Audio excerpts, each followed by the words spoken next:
नमोस्तु नन्दाय सहस्रमूर्तये सहस्रपादाशिशिरोरुभावे सहस्रनाम्ने पुरुषाय शाश्वते सहस्रकोटिवरधारिणे नमः। नमः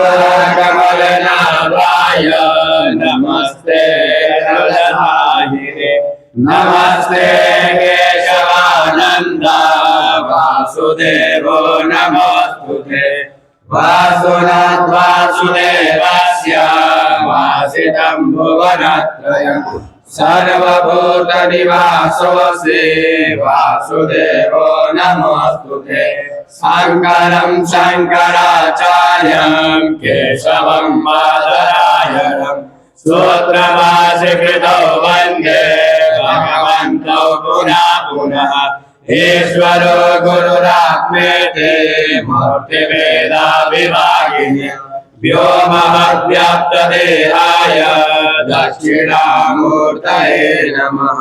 ॐ शान्ति शान्ति शान्तिः।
ॐ शन्नो मित्रः शं वरुणः शन्नो भवत्पर्यमा शन्नो इन्द्रो बृहस्पतिः शन्नो विष्णुरुक्रमः नमो ब्रह्मणे नमस्ते वायु त्वमेव प्रत्यक्षं ब्रह्मासि त्वामेव प्रत्यक्षं ब्रह्म वदिष्यामि ऋतं वदिष्यामि सत्यं वदिष्यामि तन्मामवतु तद्भक्तारमवतु अवतु माम् अवतु भक्तारम्। ॐ शान्ति शान्ति शान्तिः। ॐ सहना भवतु सहनो भुनक्तु सह वीर्यं करवावहै तेजस्विनावधीतमस्तु मा विद्विषावहै। ॐ शान्ति शान्ति शान्तिः। ॐ यच्छन्दसा वृषभो विश्वरूपः चन्द्रोऽभ्योऽध्यमृतास्तं बभूव समेन्द्रो मेधया स्तुनोतु अमृतस्य देवदारणो भूयासं शरीरं मे विचक्षणं जिह्वा मे मधुमत्तमा करुणाभ्यां भूरि विश्रुवं ब्रह्मणा कोशोऽसि मेधया पीतः श्रुतं मे गोपाय। ॐ शान्ति शान्ति शान्तिः। ॐ अहं वृक्षस्य हेरिव कीर्तिपृष्ठं गिरेरिव ऊर्ध्वः पवित्रो वाजिनीवास्व अमृतमस्मि द्रविणदं सवर्चसं सुनेता अमृतोक्षितः इति ऋषङ्को वेदानुवचनम्। ॐ शान्ति शान्ति शान्तिः। ॐ पूर्णमदः पूर्णमिदं पूर्णात् पूर्णमुदच्यते पूर्णस्य पूर्णमादाय पूर्णमेवावशिष्यते। ॐ शान्ति शान्ति शान्तिः। ॐ आप्यायन्तु ममाङ्गानि प्राणश्चक्षुः श्रोत्रमथो बलमिन्द्रियाणि च सर्वाणि सर्वं ब्रह्मोपनिषदम् माहं ब्रह्म निराकरोत् मा ब्रह्म निराकरोत्। अनिराकरणमस्तु अनिराकरणं मे अस्तु तदात्मनिरते उपनिषत्सु धर्मा ते मयि सन्तु ते मयि सन्तु। ॐ शान्ति शान्ति शान्तिः। ॐ वाङ् मे मनसि प्रतिष्ठिता मनो मे वाचि प्रतिष्ठितम् आविराविर्मयेति वेदस्य मानिस्तः श्रुतं मे मा प्रमासीरणेनाहुति अत्रां सन्ददामि ऋतं वदिष्यामि सत्यं वदिष्यामि तन्मामवतु तद्वक्तारमवतु अवतु माम् अवतु वक्तारम् अवतु वक्तारम्। ॐ शान्ति शान्ति शान्तिः। ॐ भद्रं नो अभिवातय मनः।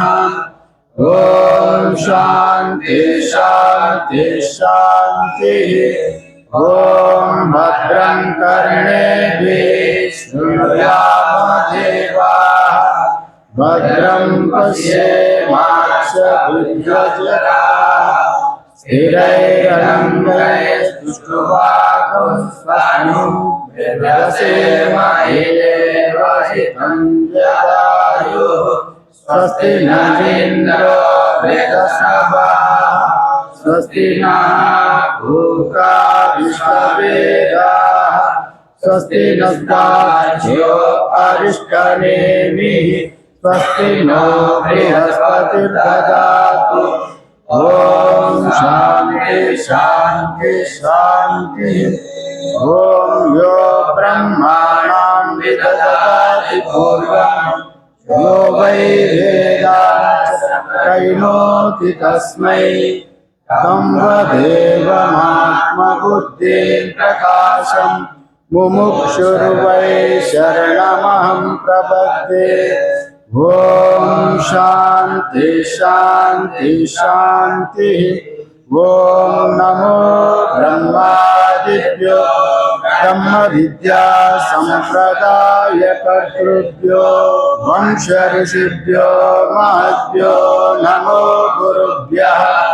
सर्वोपप्लवरहितः प्रज्ञानगणः प्रत्यगर्तो ब्रह्मैवाहमस्मि ब्रह्मैवाहमस्मि।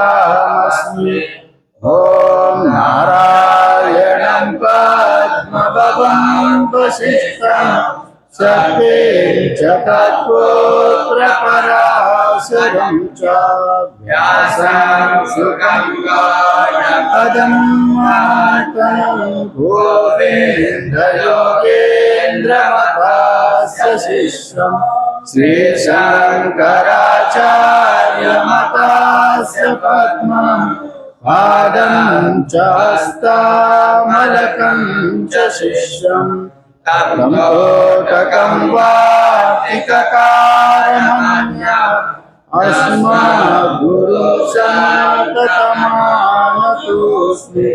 श्रुतिस्मृतिपुराणानाम् आलयं करुणालयं नमामि भगवत्पादं शङ्करं लोकशङ्करं शङ्करं शङ्कराचार्यं केशवं बादरायणं सूत्रभाष्य कृतौ वन्दे भगवन्तौ पुनः पुनः ईश्वरो गुरुरात्मेति मूर्तिभेदाविभागिने व्योमवद्व्याप्तदेहाय दक्षिणामूर्तये नमः। ओम शांति शांति शांति। श्रीमद् भगवद गीता 13वीं अध्याय। वसुदेव सुतं देवं कंस चाणूरमर्दनं देवकी परमानंदं कृष्णं वन्दे जगद्गुरुम्। अथ त्रयोदशो अध्यायः। श्रीभगवानुवाच इदं शरीरं कौन्तेय क्षेत्रमित्यभिधीयते एतद्यो वेत्ति तं प्राहु क्षेत्रज्ञा इति तद्विदा। क्षेत्रज्ञं चापि मां विद्धि सर्वक्षेत्रेषु भारत। क्षेत्रक्षेत्रज्ञयोर्ज्ञानं यत्तज्ज्ञानं मतं मम। तच्क्षेत्रं यच्च यादृक्या यद्विकारी यतस्य यत् स चायो यत्प्रभावस्य तस्सामासेन मे शृणु। ऋषिभिर्बहुधा गीतं छन्दोभिर्विविधैः पृथक् ब्रह्मसूत्रपदैश्चैव हेतुमद्भिर्विनिश्चितैः। महाभूतान्यहङ्कारो बुद्धिरव्यक्तमेव च इन्द्रियाणि दशैकां च पञ्चचेन्द्रियगोचरा। इच्छाद्वेष सुखं दुःखं संगाता चेतना धृति। एतत्क्षेत्रं समासेन सविकारामुदावृतम्। अमानित्वम् अदम्भित्वम् अहिंसा क्षान्तिरार्जवम् आचार्योपासनं शौचं स्थैर्यमात्मा विनिग्रह। इन्द्रियार्थेषु वैराग्यम् अनहंकार एव च। जन्म मृत्यु जरा व्याधि दुःख दोषानुवर्धनम्। असक्तिरनभिष्वङ्गा पुत्रादारा गृहादिषु। नित्यं च समचित्तत्वम् इष्टानिष्टोपपत्तिषु। मयि चानन्ययोगेन भक्तिरव्यभिचारिणी। विविक्तदेशसेवित्वम् अरतिर्जन संसदि। ओम श्री कृष्णार्पणमस्तु।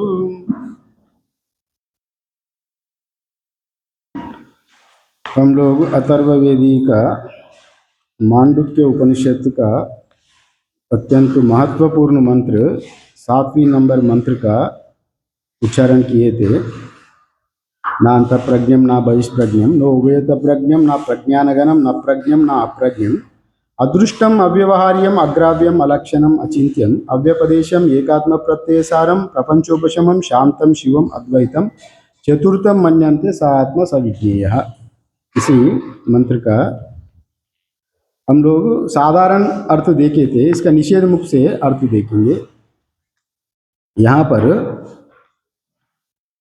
या न अंतप्रज्ञम, यहाँ अर्थात तुरीय आत्मा का अंतप्रज्ञ नहीं है। अंतप्रज्ञम मतलब यहाँ तेजस का निराकरण कर रहे हैं। तुरीय आत्मा तेजस वाला नहीं है, तेजस को निषेध किया गया। ना बहिष्प्रज्ञम, तुरीय बहिष्प्रज्ञ मतलब विश्व को, जो उनका प्रज्ञा बाहरमुख है, जो बाहर देखने वाला विश्व भी तुरीय नहीं है, वहाँ विश्व को भी निषेध किया। ना उभयता प्रज्ञम, माने जागृत और स्वप्न का बीच में, जैसा उभयता प्रज्ञम मीन्स जागृत और स्वप्न बीच जो तंद्र जैसा अवस्था, वो पूरा पूरा नींद भी नहीं है, पूरा पूरा जागा भी हुआ नहीं है।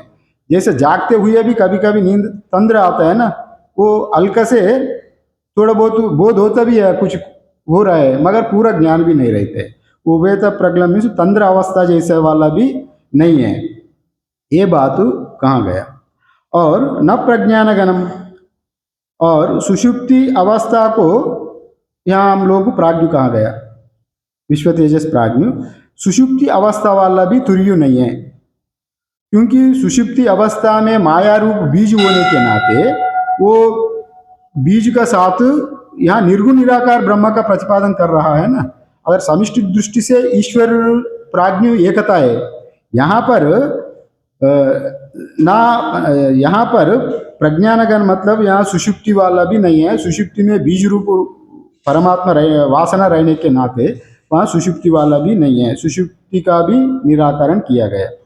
और न प्रज्ञ मीन्स सर्व विषयों को निराकरण किया। सर्व विषयों को मीन्स सब जानने वाला, और एक साथ सबका निषेध किया गया। सब कुछ जानने वाला भी नहीं है, मतलब हम लोग छेठवीं मंत्रा में ईश्वर को सर्वज्ञ सब जानने वाला कहा गया। इसी मंत्र में न प्रज्ञम बोल के ईश्वर का भी निराकरण किया गया। मैं ईश्वर वाला भी नहीं है, परमात्मा ईश्वर भी नहीं है। समझ लिया ना? इसको समझने में तो अत्यंत गंभीर बात है। क्या बोल रहे हैं सब लोग, तो हम लोग तो ईश्वर को आराधना करते हैं, पूजा करते हैं, मगर ईश्वर उपाधि वाला नहीं है, वो निर्गुण निराकार ब्रह्म का यहाँ प्रतिपादन करने के नाते यहाँ सबको निषेध किया गया। सब जानने वाला भी नहीं हूँ। जानता है किसके लिए, किससे जानता है? अंतःकरण से जानता है ना। वो जानने वाला उपाधि वाला, माया उपाधि ईश्वर भी मैं नहीं हूँ, मैंने माया का मेरा उपाधि भी नहीं है, मैं केवल निर्गुण निराकार ब्रह्म ही हूँ। वह तुरीय ब्रह्म निर्गुण निराकार वाला ही है, इसको बताने गया। और ना अप्रज्ञम, ना अप्रज्ञ मीन्स अचेतन भी नहीं है, माने परमात्मा जड़ भी नहीं है। पहले कहा गया जड़ वस्तुओं में भी मैं ही हूँ, मैंने यम पृथ्वी पृथ्व्याम अंतरे तिष्ठम पृथ्वी न वेदा इत्यादि बृहदारण्यक में कहा गया वो अमृतमय पुरुष मैं ही हूँ। किंतु वो उपाधि रूप पृथ्वी वाला जड़ प्रपंच भी मैं नहीं हूँ। यहाँ निषेध मुख से कर रहा है, तो निषेध मुख से ही प्रतिपादन करना है। और विधि मुख से करेंगे तो सब कुछ परमात्मा ही है, अधिष्ठान रूप से। अरे जड़ भी परमात्मा है, चेतन भी परमात्मा है, कण कण में परमात्मा ही है। वो विधि मुख से सब अंतःकरण में परमात्मा ही। अगर विधि मुख से हम लोग करेंगे तो जागृत वाला भी परमात्मा, स्वप्न वाला परमात्मा, सुषुप्ति वाला भी परमात्मा। अधिष्ठान बिना अध्यस्त नहीं रहेगा। अधिष्ठान दृष्टि से विधि मुख से सब कुछ परमात्मा ही है, सर्वम कल्विदम ब्रह्मा। और निषेध मुख से कुछ भी परमात्मा नहीं है, नेति नेति। यहाँ इस मंत्र को निषेध मुख से कर रहा है, निर्गुण निराकार ब्रह्म कुछ भी नहीं है। उसी का वजह से यहाँ परमात्मा जड़ वाला भी नहीं है, ये बात कह रहे हैं। ना अप्रज्ञम माने कोई प्रज्ञा वाला नहीं है, जड़ प्रपंच को निषेध किया गया। और अतएव वह अदृष्टम मतलब इसका इसलिए वहाँ अदृष्ट है। और अदृष्ट है इसलिए ये अव्यवहार्य है, माने वो दिखता भी नहीं है ना। अगर दिखेंगे कैसा, इंद्रिय रहे तो दिखेंगे, वो अव्यवहार्य है इसलिए वो अदृष्ट है। अदृष्ट है इसलिए अव्यवहार्य है, व्यवहार में आने वाला नहीं है। अग्राह्य मीन्स उसको ग्रहण किया नहीं जाता है किसी। हम लोग ग्रहण कैसा करता है, पंच इंद्रियों से ग्रहण करता है। जैसा रसन इंद्रियों, शब्द स्पर्श रूप रस गंध, हम ग्रहण कैसा करता है इंद्रियों से। वो इंद्रिय अगोचर होने के नाते वो कर्मेंद्रियों से ज्ञानेंद्रियों से ग्रहण किए करने वाला नहीं है। इसलिए परम तुरीय को अग्राव्य कहा गया।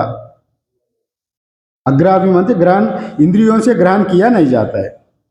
अलक्षणम लिंग रहित है, उसका अनुमान नहीं किया जाता है क्योंकि वो कर्मेंद्रियों का ही विषय नहीं है, तो फिर लिंग लिंग वाला भी नहीं है। अलक्षण मीन्स लिंग मीन्स कुछ आप कुछ चीज को पहचानने के लिए एक इंडिकेशन चाहिए, लिंग चाहिए। वो लिंग से आप वस्तुता को पहुंचेंगे। जैसा मैं वो एक दिन भी बताए थे, अभी 2200 कंट्रीज है, अपना भारत कहाँ है तो मुझे कोई झंडा चाहिए। अपना भारत वहाँ पर झंडा में है, त्रिवर्ण झंडा में है, वो एक लिंग है। पूरा भारत को दिखाने के लिए एक लिंग है, किंतु परमात्मा अलिंग है, इसलिए लिंग वाला नहीं है। अलक्षणम, उसका कोई लक्षण ही नहीं है, इसलिए अचिंत्यम। लिंग रहित होने के नाते उसका अचिंत्यम चिंतन नहीं किया जाता है। वो कैसा वाला है, चार चतुर्भुज वाला है, क्या द्विभुज वाला है, शंख गदाधर वाला है, वो त्रिशूल वाला है, इत्यादि कोई चिंतन ही नहीं किया जाता है अलिंग होने के नाते। मतलब वैसे ही जो परमात्मा का तुरीय का अनुभव किया हुआ ये ज्ञानी रहते हैं ना, तुरीय का ज्ञान को प्राप्त किया हुआ अपरोक्ष अनुभवी भी अलिंग होता है। यहाँ शास्त्रों में दृष्टांत देता है, अलिंग मतलब जागते हुए भी वो किसी वर्ण आश्रम वाला है, उनको देखे तो पता भी नहीं चलेगा। जैसा नंगा है, नंगा आदमी की आप कैसा पहचानेंगे ये ब्राह्मण है क्या, वो संत है। आजकल अगर कोई किसी का कपड़ा पहन लिया, हम लोग साधारण रूप से उनको ये थोड़ा बहुत साधु जैसे दिख रहा है, संत आदमी है। अगर वो कपड़ा पहनेंगे, दारवान का कपड़ा पहनेंगे, गेट कीपर का, ये गेट कीपर है। ऑफिसर का कपड़ा पहनेंगे, मजदूर का पहनेंगे, मजदूर। ऐसा उनका कपड़ा ही नहीं है, कैसा पहचानेंगे। वैसे ही परमात्मा भी निर्गुण निराकार होने के नाते उनका कोई उपाधि नहीं है। वैसे ही एक दृष्टांत भी आता है यहाँ त्रिपुरा रहस्य में। त्रिपुरा रहस्य ग्रंथ भी अगर कोई अद्वैत वेदांत को ये पढ़ना है तो त्रिपुरा रहस्य भी बहुत अत्यंत महत्वपूर्ण ग्रंथ है। त्रिपुरा रहस्य कहानी रूप में वहाँ बताया गया, पूरा अद्वैत का बोध ही करवाया। उसमें ये एक उल्लेख आता है, और परशुराम जब राम जी से हरकर वन तरफ जाता है, वन में जाता है, पूरा अहंकार को घट गया परशुराम जी का। राम जी से जब उनका पूरा शक्ति खींच लिया था, अभी उन विरक्त होके वन में घूम रहा था, मैं इतने शक्तिशाली, इतने लोगों को हरा दिया, अभी मैं किसी काम का नहीं है, मेरा पूरा शक्ति क्षीण हो गई, अभी मैं संन्यास लेना, सादगी जीवन जीना। जंगल में घूमते घूमते एक वैसा संत मिला उनको, और वो दूर कोई भी किसी देखे तो उनका पास कोई भी अगर जाए तो पत्थर फेंकेगा उनको। मेरा पास कोई ना है, हमको कोई विकल्प ना है, हमको कोई डिस्टर्ब ना करे, वैसा कोई भी आए तो डराने के लिए। वैसे भी परशुराम भी जब जंगल में घूम रहा था, वो संत को देखे तो कुछ मार्ग पूछने के लिए, मैं वहाँ जाना चाहता हूँ, ये मार्ग कैसे जाएगा। जंगल में उस समय वैसा सड़क नहीं था ना, मार्ग पूछने के लिए वो संत का पास जाए तो संत जी दूर से ही पत्थर फेंक रहे हैं, उनको भगा दे रहे हैं। किंतु परशुराम ऑब्जर्व किया, एक तो पत्थर तो फेंक रहा है मगर लगने लायक को नहीं फेंक रहा है, इनको डराने के लिए फेंक रहे हैं। तब भी साहस करके उनका पास गया, उनको से पूछा कहीं ज्ञान का बारे में इत्यादि रूप में। वो संतु जी समझा, किंतु ये तो मौना व्याख्या प्रकटित पर ब्रह्म, वो ब्रह्म में लीन है, वो इशारा कर रहा है, इतने बोला भी नहीं है। वो अलिंग संत है। या अलिंग मतलब उनका कोई, परशुराम ने लगा ये संत है कि पागल है, दिखता तो है पागल, व्यवहार दिखता है उनका पागल जैसा, किंतु इनको दिखे तो पूरा ब्रह्मांड इनका पैर का नीचे है, वैसा विभूति इनका अंदर से दिख रहा है। फिर उनका पैर पकड़ के नम्रता पूर्व से हमको मार्गदर्शन करे। वो कुछ इशारा किया, अपना मौन में था तो कुछ इशारा किए तो परशुराम जी की समझ में नहीं आया, और इशारे से बताया बगल में दत्तात्रेय जी है, उनका पास जाके तुम शिक्षा ग्रहण करो। इसी हिसाब से वो संत जी अलिंग संत ने उनको बताया तो परशुराम जी परशुराम जी ने दत्तात्रेय जी से फिर दीक्षा किया। और जो त्रिपुरा देवी जो वर्णन किया गया उसी का ही वर्णन है ये त्रिपुरा रहस्य नामक ग्रंथ, अत्यंत अद्वैत में प्रतिपादन करने के लिए महत्वपूर्ण ग्रंथ है वो भी। और वैसा अलिंग, यहाँ अलिंग का प्रति शब्द आए तो संत लोग भी अलिंग रहते हैं, माने उनका ना विभूति ना दंडा ना कपड़ा कोई पहचान ही नहीं रहता है। वो आत्मा में रमने के नाते वो एक पागल जैसा रहता है, ये पागल है क्या संत है समझ में ही नहीं आएगा। वैसा अलिंग अव्यवहारी अलिंग रहे तो वो अचिंत्यमय, वो ये कैसा वाला है परमात्मा, तुरीय अवस्था कैसा चीज है वो चिंतनीय नहीं है, इंद्रिय अगोचर होने के नाते उनको पहचान नहीं कर सकते। और अव्यपदेश मीन्स जो अचिंत्य है होने से वो शब्दादि द्वारा उनको वो जो अकथनीय है, अव्यपदेश मीन्स अकथनीय, कहा नहीं जाता है। अचिंत्य होने के नाते वो कैसा वाला है अब कैसा कहेंगे, अगर कोई आया वो उनका पास कुछ है ही नहीं उनको बताने के लिए, उनको वर्णनातीत है वो, इसलिए अव्यपदेश कहा गया। एक आत्मा प्रत्यय सारम, एक ही आत्मा उनका प्रत्यय सार है।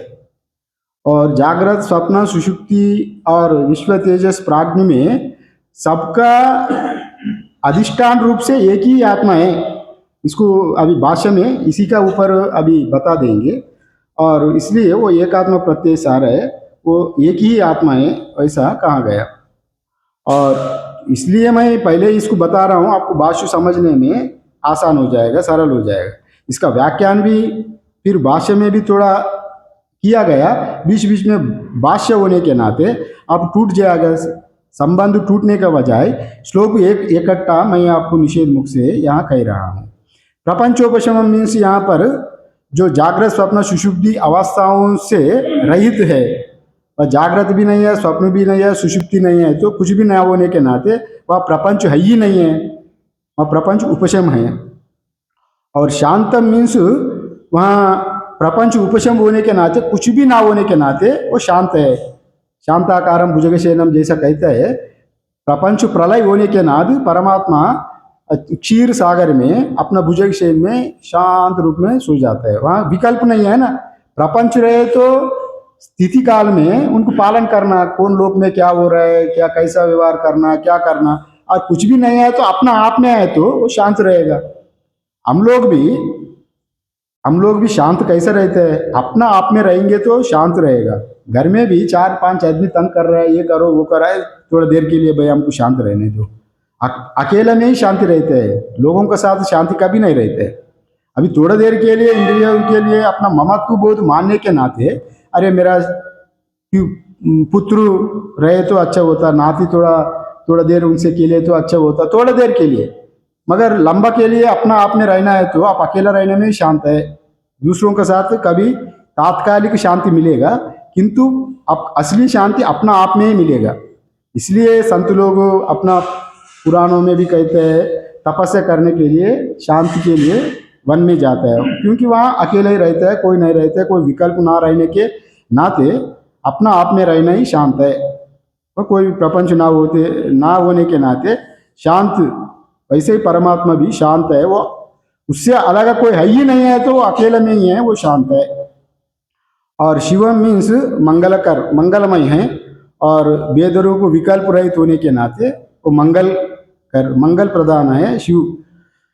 और चतुर्थम मतलब उस यहाँ पर जो चतुर्थ कहा गया, जागृत स्वप्न सुषुप्ति अथवा विश्व तेजस प्राज्ञ से उनको चतुर्थ कहा गया। वास्तव में तुरीय चौथा पाद नहीं है, तीनों पादों को वर्णन करने के लिए उनको चतुर्थ चौथा पाद वाला कहा गया। स आत्मा स विज्ञेय, वही आत्मा है, उनको विज्ञेय मीन्स जानना है, जस्ट जानना नहीं है, अनुभव करना, अपरोक्षतः वो आत्मा को अनुभव करना, वही ज्ञातव्य, वही जानने वाला है और कोई कुछ नहीं है। जैसा रज्जु में अपने में प्रतीत दिखने वाले जो सर्प धारा दंडा आदि इत्यादि रूप में निषेध करके वहाँ कुछ नहीं है, केवल परमात्मा ही एक ही नाना रूप में दिख रहा है। और वो निर्गुण निराकार तत्व को आपको पहचानेंगे तो सभी विकल्प रहते हुए भी आपको ब्रह्म ही ब्रह्म दिखेगा, प्रपंच नहीं दिखेगा। और इसी का यहाँ पर बताया गया। और हम लोग थोड़ा भाष्य में जाएंगे तो और स्पष्ट हो जाएंगे। यहाँ पर भाष्य में नानु यहाँ पूर्व पक्षी प्रश्न उठा रहा है, जैसा फिर परमात्मा यहाँ निषेध मुख से जो कहा गया ये नहीं वो नहीं ये नहीं ना अंत प्रज्ञम इत्यादि, यहाँ उनका प्रश्न है ननु आत्मना चतुष्पात्वं प्रतिज्ञाय पादत्रय कथनेन एव चतुर्थस्यः अंतःप्रज्ञादिभ्यः अन्यत्वे सिद्धे न अंतःप्रज्ञम इत्यादि प्रतिषेध अनर्थकः। पहले ननु आत्मना चतुष्पत्वम प्रतिज्ञाय, पहले प्रतिज्ञा किया दूसरी नंबर मंत्र में स्वयं आत्मा चतुष्पाद इत्यादि रूप में पहले ही कहा गया। अब तो पहले बता दिया आत्मा चार पाद वाला है। अभी तक तो आप तीन पादों का वर्णन किया गया, तीन पादों का वर्णन करते ही और चतुष्पाद का निरूपण हो गई। अब दोबारा फिर ना अंतःप्रज्ञम बोल के आत्मा तुरीय फिर अंतःप्रज्ञ वाला नहीं है, ऐसा क्यों कह रहा है? अब तो तीन पादों को वर्णन करते हुए भी बाकी जो चौथा वाला है हम लोग समझेंगे वो अंतःप्रज्ञा वो चौथा पाद है। फिर वो चौथा पाद को वर्णन करने के लिए आप फिर दोबारा ना अंतःप्रज्ञम क्यों कह रहे हैं? ये तो वो अनर्थ है ना, वो दोबारा दोबारा क्या बोल रहे हैं, वो अनर्थ क्यों बोल रहे हैं? वैसा वैसा इनका पूर्व पक्षी का शंका है। ऑलरेडी एक बार सिद्ध हो गया, मैं तीन बच्चे लोगों को, चार बच्चा है, तीन बच्चे लोगों को वर्णन कहे तो चौथा वाला है बोल के उनको समझ में आया, फिर चौथा वाले लोगों को अलग बोलने का क्या जरूरत है? हम ऐसा इनका पूर्व पक्षी का कहना है। तीन पादों का वर्णन हो गया, फिर इनको क्यों सिद्ध कर रहे हैं? इसी का वजह से ये समाधान दे रहे हैं सिद्धांति। ना सर्पादि विकल्प प्रतिषेधेन एवं रज्जु स्वरूप प्रतिपत्तिवत् त्र्या अवस्थस्य एवं आत्मना तुरीयत्वेन प्रतिपिपादयिषितत्वात् तत्वमसि इतिवत्। मतलब यहाँ पर जो कहने जा रहा है, देखिए जी, यहाँ पर हम वैसा जब रज्जु में दारा दंडा माला इत्यादि रूप में जो वहाँ विकल्प है उसको निषेध मुख में ये नहीं ये नहीं ये नहीं, ये भी सत्य नहीं, वो दारा भी सर्प भी सत्य नहीं, दारा भी सत्य नहीं, दंडा भी सत्य नहीं, वो निषेध मुख से जब पहुंचेंगे तो वहाँ हमको मिलेगा रज्जु। अगर रज्जु का निषेध बिना निषेध के अरे वो तीन नहीं है जी, ये वो आत्मा ही है, वो तीन वाला नहीं है, आत्मा ही नहीं है, आत्मा ही है, वैसा सीधा सीधा बोलेंगे तो वो समझ में नहीं आएगा चतुर्थ वाला तुरी है बोल के। पहले ये नहीं वाला, ये वाला नहीं है, ये वाला नहीं है, ये वाला नहीं है। जब वो वाला नहीं, ये वाला नहीं, ये वो वाला नहीं बोले तो अरे अच्छा मैं वो तुरी वाला मैं हूं ना, मैंने सम्यक बोध करवाने के लिए ये यहाँ पर इसको ये प्रतिपादन किया गया। निषेध मुख से करे तो बोध अत्यंत गरिष्ठ रूप से हो जाता है। अगर शंका भी आ सकता है, अगर वो चौथा वाला वो तुरी है और इसका अलावा और कुछ है, उसको भी अभी बता देंगे। जैसा एक इसको एक दृष्टांत से देंगे, आप लोग समझेंगे। एक अजीब सा एक मालिक का पास एक नौकर काम कर रहा था। वो अजीब आदमी था, थोड़ा बहुत सरल ढंग आदमी था, मूर्ख टाइप था, और काम बिगड़ा दिया। काम बिगड़ा है तो वो मालिक ने बोला तुम तो मनुष्य नहीं है रे भाई, मेरा काम पूरा बिगड़ा दिया, तुम आदमी नहीं है, इंसान ही नहीं है, भाग बोल के उनको भगा दिया। वो मालिक का इतने साल से रहने के बजाय उनको विश्वास भी किया मालिक का साथ, अरे मैं मनुष्य नहीं है तो मैं क्या हो सकता है, अरे गड़बड़ हो गया, मैं तो मालिक ने कहा मैं मनुष्य ही नहीं है। फिर वो एक चौरास्ते में जाके क्या जी मेरा मालिक ने हमको कहा मैं मनुष्य नहीं है, मैं मनुष्य होने का उपाय कुछ बता दो।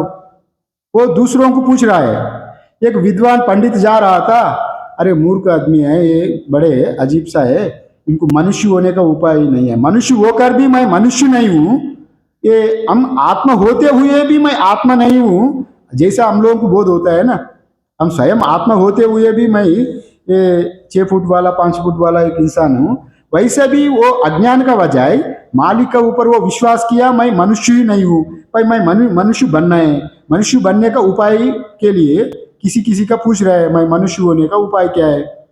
फिर एक अच्छा जाना हुआ आदमी एक जा रहा था, उनको पूछे तो ये इतने मूर्ख है, ये मनुष्य का बारे में पूछ रहा है। फिर उनको पकड़ के, क्या रे तुम बताओ, तुम ये घोड़ा है क्या? अरे मैं घोड़ा क्यों होता है जी? ये गाय है क्या? मैं गाय भी नहीं है। फिर ये पेड़ है क्या? पेड़ वाला नहीं है। तो तू पत्थर है? पत्थर वाला नहीं है। वैसे तुम पहले वो निषेध मुख से ये है ये है ये, वो उनसे कहा दिया मैं वो नहीं ये नहीं ये नहीं ये नहीं। अगर ये जो कुछ ये सब कुछ जो नहीं है ना, वही तुम है, वैसा उल्टा क्रम से बता दिया। मैंने ये जब सब कुछ मैं जितना नाम उच्चारण किया, वो इतना नाम रूप वाला तुम नहीं है, तो वो जो नहीं है वही तुम है। फिर उनको बोध हो गया, अच्छा मनुष्य का नाम तो नहीं लिया है, तब तो मैं मनुष्य हूं ना। हाँ तू मनुष्य हो रे। तभी समझ में आया, अच्छा अच्छा मैं मेरा मालिक वैसा कहा कि मैं मनुष्य नहीं है, तभी उनको बोध हो गया। वैसा निषेध मुख से कराए तो यहाँ भी नेति नेति हिसाब से, यहाँ ये सर्प नहीं है, ये दारा नहीं है, ये डंडा नहीं है, वैसा निषेध मुख से आए तो यहाँ आप वहाँ रज्जु ही है। वैसे विषु वाला नहीं है, तेजस वाला नहीं है, प्राज्ञ वाला नहीं है, तो फिर कौन है? वहाँ तुरी है। तुरी को प्रतिपादन करने के लिए यहाँ इसी तत्व को यहाँ पर बता दिया गया, इसी का ही यहाँ बताया। एवं रज्जु स्वरूप प्रतिपत्ति त्रि अवस्था एवं आत्मना तुरीयत्वेनः प्रतिपिपादयीश तत्वात् तत्वमसि इतिवत्। तत्वमसि का उदाहरण दिया गया। तत्पद तमपद का यहाँ जैसा असिपद में आप निराकार करके अपना व्यक्तित्व को, मैं अहम अस्मि अहम जीवोस्मि, इसको तत्पद में सम्मिलित करना। तुम जीव वाला नहीं है, ईश्वर आत्मा वाला ब्रह्म वाला हूँ, वैसा प्रतिपादन करने के लिए तुम ये विश्व तेजस प्राज्ञ वाला नहीं है, तुरीय वाला है, वैसा बोध कराने के लिए इसको बता दिया। यदि ही त्रि अवस्थात्म विलक्षणम तुरीयम अन्यत तत्प्रतिपत्ति द्वारा अभावात् शास्त्रोपदेश अनार्थक्यम शून्यता आपत्ति वा।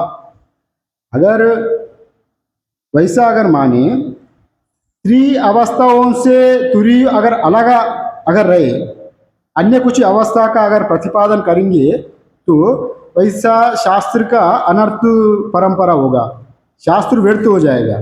फिर ये शून्य को सिद्ध हो जाएगा, क्योंकि तुरीय आत्मा विश्व भी नहीं है, प्राज्ञ भी नहीं है, तेजस भी नहीं है, तो फिर क्या हो सकता है? अन्य कुछ होगा। अन्य कुछ हो गए तो वो अन्य को भी जानने वाला और एक कुछ होगा, फिर वो अन्य को जानने वाला और कुछ होगा, फिर अनर्थ परंपरा हो जाएगा। फिर वैसा शास्त्र का विरुद्ध हो जाएगा, फिर अनावस्था दोष लगेगा। फिर शून्य कुछ भी नहीं है तो फिर वो शून्य हो सकता है, वैसा ही एक भ्रम आ सकता है। इसलिए यहाँ प्रतिपादन करने के लिए यहाँ पर जो पूर्व पक्ष का पूछा था, अब निषेध मुख से बताने के लिए इसी का वर्णन कर रहा है। रज्जुरिव सर्पादि भी विकल्पमानः स्थानत्रये अपि आत्मा एकः एव। ये रज्जु में जो सर्पादि विकल्प है, दारा दंडा भूछिद्र आदि, वैसे ही स्थानत्रये अपि आत्मा एक ही आत्मा है। तीनों स्थानों में, जागृत स्वप्न सुषुप्ति में, विश्व तेजस प्राज्ञ में आत्मा एक ही है। जैसा एक ही इंसान नाटक में तीन पात्रों में नाटक नटन किया, तीन पात्रों में एक विभीषण बना, राम बना, हनुमान बना, फिर वो अपना खुद का एक पहचान है। वो राम रावण विभीषण वाला उपाधि वाला नहीं है, किंतु सभी उपाधि में खेलने वाला वही था, किंतु उनका असली रूप जो नाटक का अलग होता है, वो तुरीय तत्व भी वो असली इसमें सब में रहते हुए भी वो उपाधि वाला नहीं है। जब तक ये नाटक खेला तब तक ही वो वाला था, जब तक वो राम का वेशभूषी धारण करके स्टेज पर आ गया, जब तक वो नाटक चला तब तक ही वो राम वाला था। फिर अंदर गया वही, फिर दूसरा हनुमान बन के आया, फिर वही दूसरा विभीषण बन के आया।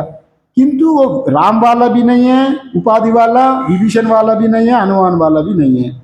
उनका खुद का कोई एक पहचान है ना, वो असली वाला।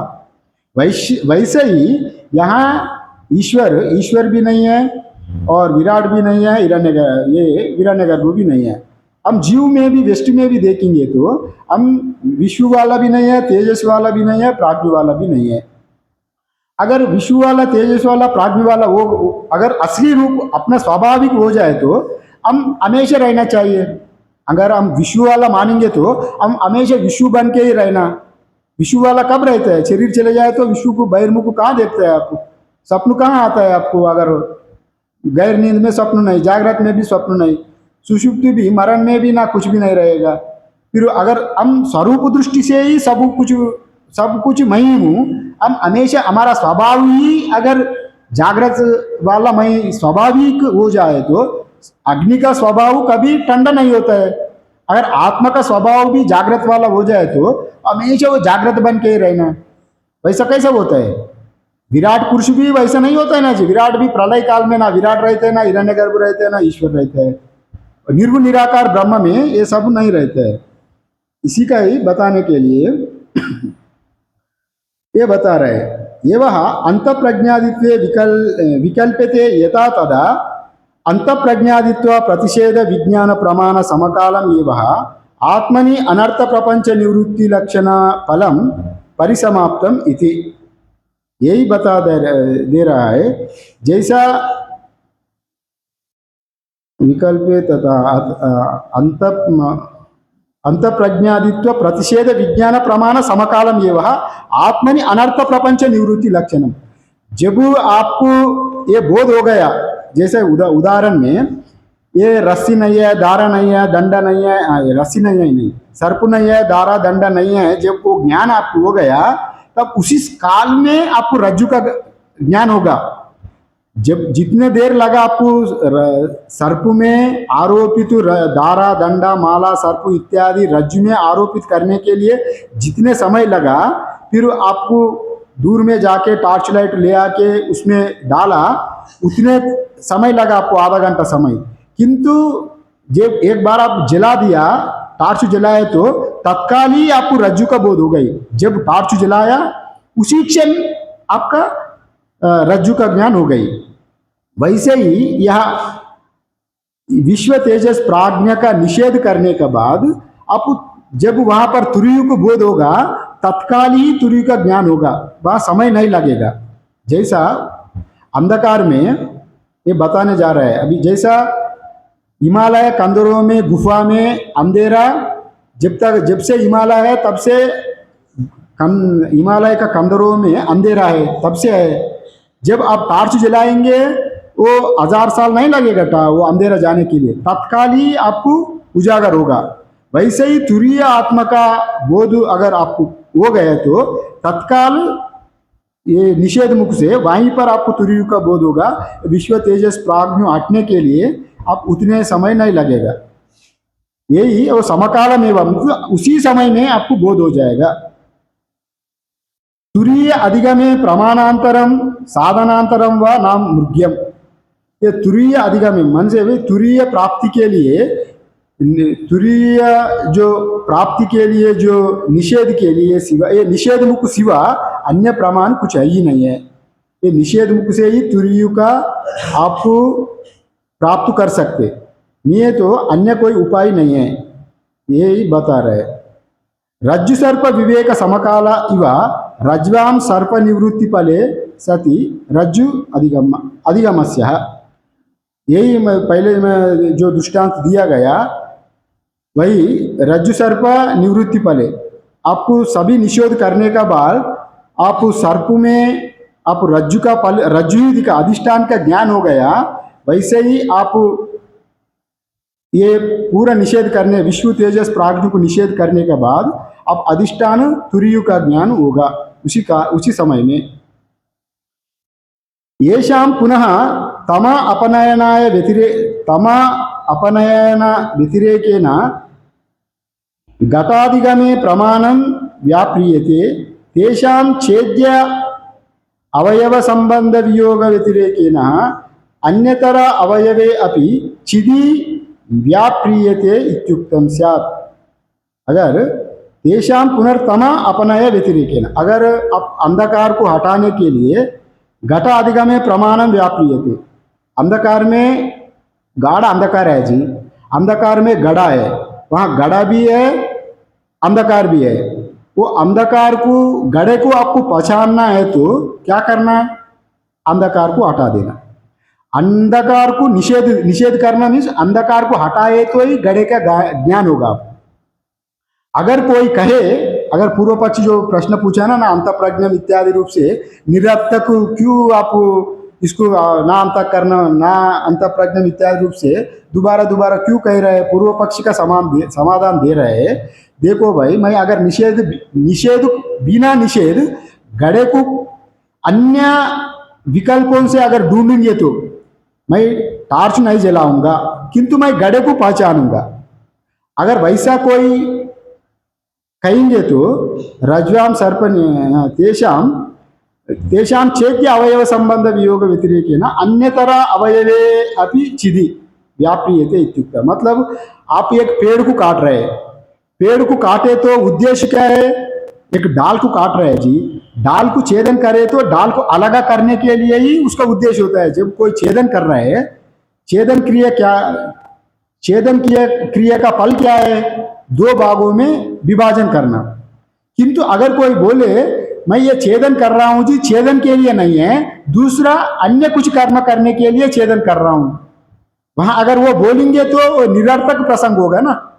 वैसे ही अगर अंधकार में पड़ा हुआ घड़ा को ढूंढने के लिए प्रकाश का बजाय अगर मैं दूसरा झाड़ू मार के अथवा और कुछ करके मैं वो घड़े को पहचानूंगा, वैसा बोले तो ये अप्रसंग होगा, इसलिए वो अनर्थक प्रसंग होगा। इसलिए वैसे ही यहाँ पर भी बिना निषेध करके और मैं ब्रह्म को प्राप्त करूंगा, वैसा अंधेरे में घड़े को बिना टार्च ही मैं पहचानूंगा। वैसा अगर कोई मूर्ख आदमी कहे ये डाल काटते हुए भी मैं ये डाल टुकड़ा करने के लिए नहीं कर रहा हूं जी, दूसरा और कुछ करने के लिए, ऐसा वो प्रसंग नहीं बैठता है ना। वैसा ये निषेध करने के लिए ये बात यहाँ पर कह रहा है। यथा पुनः घटतमसो अविवेक विवेककरणे प्रवृत्तं प्रमाणम अनुपदिश्चिता तमा निवृत्ति फला अवसानम चिदि इव चेदि अवयव संबंध विवेक करणे प्रवृत्त तत् अवयव द्वैधीभाव फल अवसान तदा न अंतरीयकम घट विज्ञानम न तत्प्रमाण फलम। यहाँ यदा पुनर्घट तमसो विवेक करने प्रवृत्तम प्रमाणम, वहाँ घट को आपको पहचानना है तो वहाँ विवेकीकरण, आपको विवेक मतलब यहाँ पर घट को हटाना है तो आपको करना क्या है, लाइट जलाना। लाइट जलाए तो ही वहाँ घट अंधेरा वहाँ निवारण हो जाएगा। वैसे ही यहाँ पर भी यहाँ छेदकत्व का जो विवेक करने प्रवृत्त तत् अवयव दैवी भाव फल अवसान तथा न अंतरीयकम घट विज्ञानम न प्रमाण फलम, इसी का जो बता रहा है उसी प्रकार जबकि घट और अंधकार का जो पार्थक्य करने में प्रवृत्त प्रमाण अनिष्ट जो अंधकार की निवृत्ति रूप फल में ही समाप्त हो जाने वाला है, तब घट ज्ञान तो अवश्यम भावी है, वहाँ प्रमाण का फल नहीं है। जब टार्च जलाएंगे तो आपका कोई प्रमाण आपका जरूरत नहीं है, वो घड़ा है नहीं है। जब टार्च जलाएंगे तो तुरंत आपको स्वयं अपना विवेक बुद्धि से आपको वहाँ पर घट है, वो प्रमाण अपना आप ही प्रमाण है घट देखने के लिए। अंधेरे में जब लाइट डाल के आप जब निराकरण करके घट को देखे तो आपको दूसरा प्रमाण का जरूरत नहीं है। लाइट को जलाना ही अपना स्वयं घट का उजागर हो गई, फिर घट है नहीं है, अन्य प्रमाण का जरूरत नहीं है, अपना आप ही स्वयं प्रमाण है। वैसा दूसरा द्वैत फल वहाँ पर नहीं है, आप अपना आप से ही उसको समझ लेंगे, वहाँ वो विज्ञान आपको प्राप्ति हो जाएगा। न च तत्वद् अपि आत्मनि अध्यारोपित अंतःप्रज्ञादि विवेककरणे प्रवृत्तस्य प्रतिषेध विज्ञान प्रमाणस्य अनुपादिस्थितः अंतःप्रज्ञत्वादि निवृत्ति व्यतिरेकेन तुरीये व्यापार उपपत्तिः। न च तद्वत्, वैसे ही यह आत्मनि अध्यारोपित जो अंतःप्रज्ञादि अध्यारोपित है जी, ये वास्तव नहीं है। अध्यारोप अपवादाभ्याम निष्प्रपंचम प्रपंचते, यहाँ अहम अध्यास मम अध्यास भाषा में भी यही कहा गया, अहम अध्यास मम अध्यास। ये अध्यास अध्यारोपित ही है या अंतःप्रज्ञा भी। यहाँ जो भी है ये अंतःप्रज्ञा बहिष्प्रज्ञा इत्यादि जो देखना विश्व तेजस प्राज्ञु, ये अध्यारोपित वत है। ये प्रवृत्ति प्रतिषेध विज्ञान प्रमाणस्य अनुपदिस्थितः अंतःप्रज्ञादि प्रवृत्ति व्यतिरेकेन तुरीय व्यापार उपपत्ति। यहाँ पर वृत्ति का बारे में कह रहा है। अगर एक इसको कैसा निषेध किया गया, यहाँ आत्मा का आप पहचानने के लिए अंतःप्रज्ञादि जो निवृत्ति रूप पल में ही समकाल में ही आपको बोध हो जाएगा घट निवृत्ति की जैसा। अगर उसी समान आत्मा में आरोपित जो अंतःप्रज्ञात्वादि के विवेक करने में प्रवृत्त जो अंतःप्रज्ञादि की निवृत्ति के सिवा तुरीय आत्मा में कोई अन्य व्यापार होना संभव नहीं है। अंतःप्रज्ञादि की निषेध करने का बिना तुरीय आत्मा को प्राप्त करने के लिए बिना निषेध और कुछ उपाय नहीं है। हम लोग व्यवहारिक में वृत्ति ज्ञान कहते हैं, ब्रह्माकार वृत्ति, अखंडाकार वृत्ति इत्यादि रूप में। जब ये वृत्ति से हम लोग ब्रह्म का निराकार करके वृत्ति व्याप्ति जब हो जाएगा, ब्रह्म का प्राप्ति हो जाएगा। इसलिए वृत्ति व्याप्ति के लिए हम लोग प्रयास करते हैं। वृत्ति व्याप्ति कहाँ पर होता है? आपका बुद्धि में होता है। माने आपका बुद्धि पूर्ण रूप से अपना व्यापक होने के नाते अहंग्रह उपासना से वृत्ति व्याप्ति होता है। अहंग्रह उपासना से वृत्ति व्याप्ति होता है। वो वृत्ति व्याप्ति आपको ब्रह्माकार वृत्ति निर्गुण ब्रह्म प्राप्ति का साधन बनता है। किंतु वो वृत्ति भी जब तुरीय का ज्ञान प्राप्ति हो जाएगा, वो वृत्ति भी आपका समाप्ति हो जाएगा। वो वृत्ति भी द्वैत ही है। यहाँ पर वही कहा गया, अवयव द्वैती भाव फल अवसान तथा न अंतरिकम घट विज्ञानम न तत्प्रमाण फलम। ये जो बताया गया वैसे ही यहाँ अगर यहाँ फुटनोट में दिया गया और जो जैसा अंधकार में हुआ घटा को जो फुटनोट में लंबा दिया, मैं जो बता दिया गया वैसे ही वही ये फुटनोट में नीचे दिया गया, वही जो बताया वही दिया गया। यहाँ वृत्ति ज्ञान का बारे में यही बताया गया, वृत्ति भी द्वैती है, वृत्ति अद्वैत नहीं है। वृत्ति ज्ञान जब तक आपको पहुंचेगा, अद्वैत ब्रह्म को पहुंचाने तक ही वृत्ति का फल है। जब अद्वैत ज्ञान को पहुंचने के बाद वह वृत्ति रूप से वृत्ति नहीं रहेगा। और अखंडाकार वृत्ति ब्रह्माकार वृत्ति भी ब्रह्मा ज्ञान को बोध होने के बाद वृत्ति अगर बने रहे तभी वहां पर अद्वैत का सिद्ध नहीं होगा। फिर वो वृत्ति की आप निराकरण करने के लिए दूसरा और एक वृत्ति चाहिए, वो वृत्ति की निराकरण करने के लिए दूसरा वृत्ति चाहिए। ये अनावस्था दोष होगा। ये बात यहाँ लिखा है उसी में। इसलिए वहाँ पर ये वृत्ति ज्ञान भी वहाँ तक पहुँचेंगे नहीं। इसलिए वहाँ अंतःप्रज्ञत्वादि निवृत्ति से ही तुरीय ज्ञान का प्राप्ति होगा। अंतःप्रज्ञत्वादि निवृत्ति समकालम एवं प्रमातृत्वादि भेद निवृत्ति। जब पूर्ण रूप से निषेध हो गया, निषेध यहाँ तत्काल तत्क्षण में ही आपको ज्ञान होगा, वह क्षणांतर नहीं रहेगा। जब टॉर्च जलाया वहाँ पर तुरंत आपको वस्तु दिखा, वस्तु दिखने के लिए आपको समय नहीं लगा। ब्रह्म ज्ञान हो गया, तुरंत आपका जो कारण अज्ञान जल गई। जब कारण अज्ञान जल गया तो आपको और अविद्या नाश हो गई।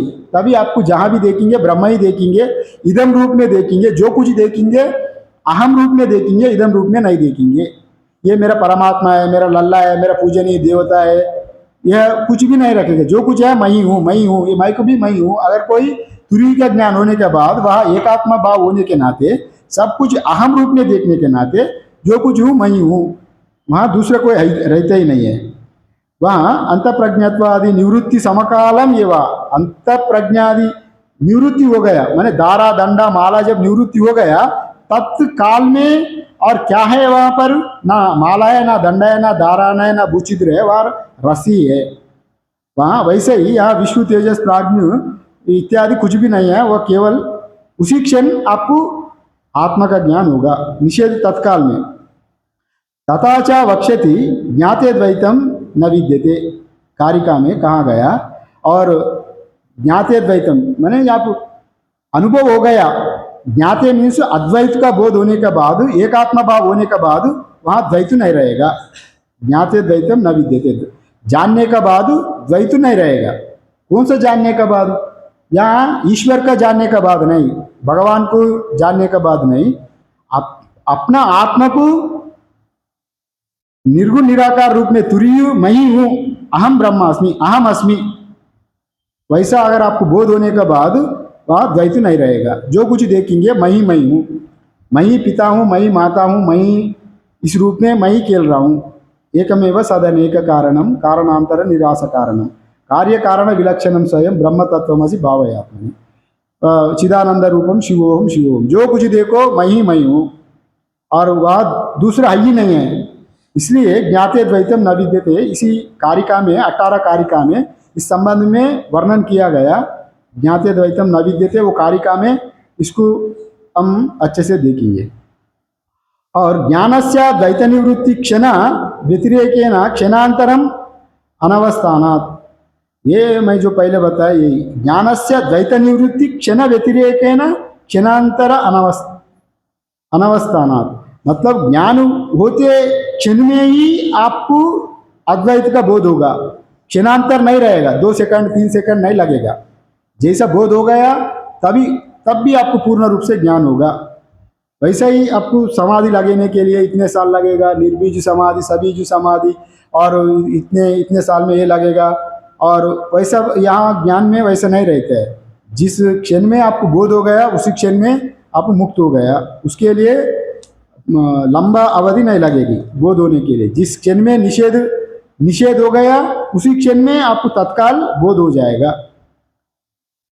अवस्थानेव अनवस्था प्रसंगात द्वैत निवृत्ति।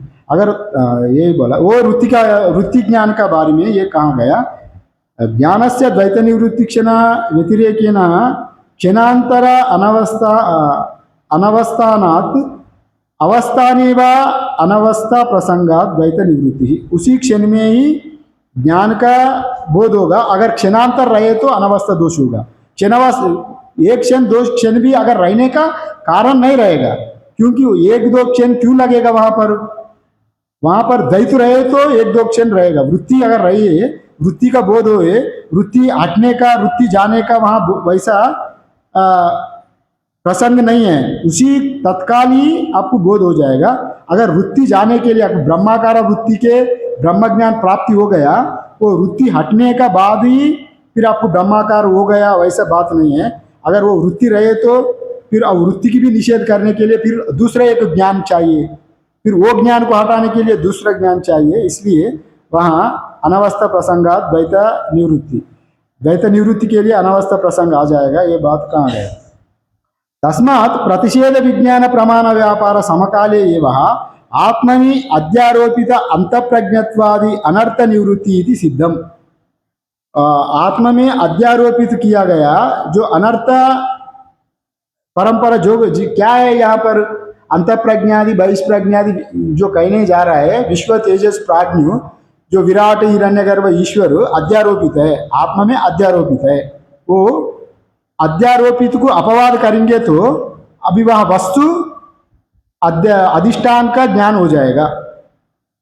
इसलिए तस्मात् प्रतिषेध विज्ञान प्रमाण व्यापार समकाले, वो उसी समय ही आपको आत्मा का बोध होगा। अध्यारोप जब एक मूर्ति है जी, इसका अंदर में क्या है ये कौन सा मूर्ति है, आपको बहुत डाउट है, उसका ऊपर में कपड़ा डाल दिया, जब कपड़ा उठाए तो ही ये कृष्ण का मूर्ति है, विष्णु का मूर्ति है, तुरंत ज्ञान होगा ना।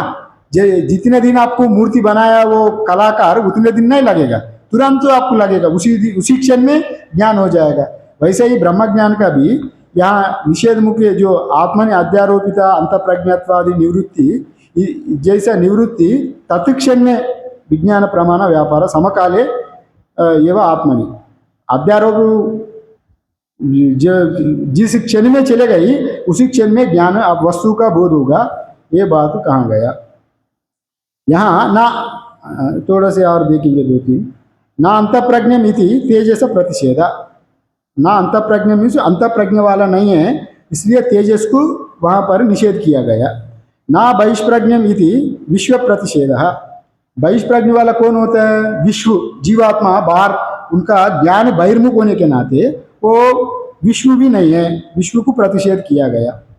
नो उभयत प्रज्ञम इति जागृत स्वप्नयो अंतराल अवस्था प्रतिषेध, माने उभयत प्रज्ञा जागृत वाला भी नहीं है ना स्वप्न वाला भी नहीं है, मतलब वो तंद्र अवस्था वाला भी नहीं है, दोनों अंतराल अवस्था का भी निषेध किया गया। न प्रज्ञानगणम इति सुषुप्ति अवस्था प्रतिषेध बीजाभाव अविवेक स्वरूपत्वात्, वहाँ निद्रा में बीज रूप से अज्ञान रहता है, इसलिए वहाँ बीज रूप निद्रा वाला बीज रूप वाला भी नहीं है। यहाँ पर सुषुप्ति का भी निषेध किया गया। न प्रज्ञम इति युगपत सर्व विषय ज्ञातृत्व प्रतिषेध, न प्रज्ञ मीन्स सब कुछ जानने वाला भी नहीं है, और युगपत वहाँ सर्व विषय मतलब यह ईश्वर का भी यहाँ निषेध किया गया, वो ईश्वर वाला भी नहीं है, निर्गुण निराकार ब्रह्म, वो निर्गुण निराकार ही पूर्ण ब्रह्म ही है। न अप्रज्ञम इति अचैतन्य प्रतिषेध, माने यहाँ अप्रज्ञ मीन्स जड़ को, परमात्मा जड़ वाला भी नहीं है, जड़ का भी यहाँ निषेध किया गया। इत्यादि रूप से यहाँ निषेध मुख से परमात्मा का वर्णन किया गया। और बाकी पूर्व पक्षी फिर प्रश्न पूछेंगे, इसका कल देख लेंगे। ओम पूर्णमदा पूर्णमिदं पूर्णात् पूर्णमुदच्यते पूर्णस्य पूर्णमादाय पूर्णमेवावशिष्यते। ओम शांति शांति शांति। शंकरं शंकराचार्यं केशवं बादरायणं सूत्रभाष्यकृतौ वन्दे भगवन्तौ पुनः पुनः। ईश्वरो गुरुरात्मेति मूर्तिभेदाविभागिने व्योमवद्व्याप्तदेहाय दक्षिणामूर्तये नमः। ओम शांति शांति शांति।